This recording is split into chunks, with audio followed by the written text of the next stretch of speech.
Hi there, you've got Cornelius here, and I wanted to make this quick video really on behalf of my best friends, books.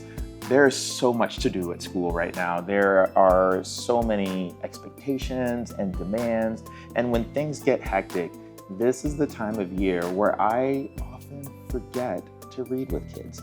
And so as we head into the intense part of the year, I want to remind all of my friends out there, do not forget the books that you can read with kids. Kids can read independently, and this is the perfect time of year to ramp up the reading if we haven't already.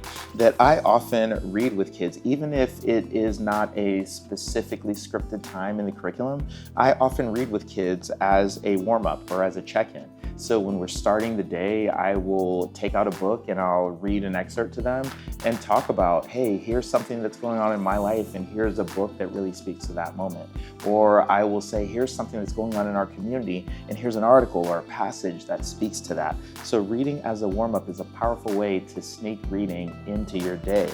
I often think about reading as dessert after a particularly rewarding or demanding classroom experience. So if we finish a project or if we try something new or if we meet a challenge, I will often use that as an opportunity to celebrate with some independent reading where we can dive into reading more about the thing or dive into discovering the next thing that we want to be successful at.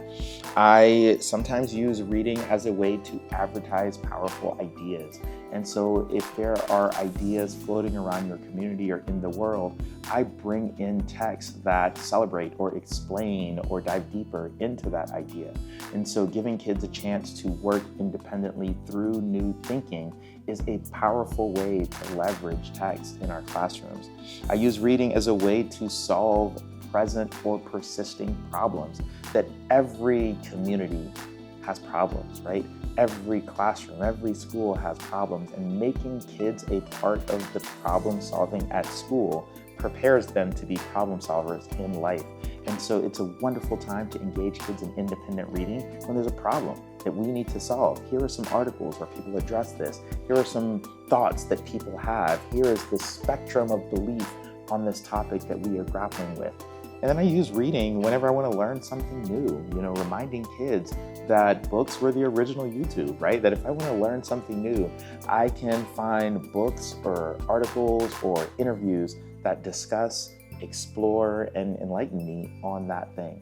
So as the school year gets busier and as things get more demanding, please do not forget time for independent, small group, teacher-led reading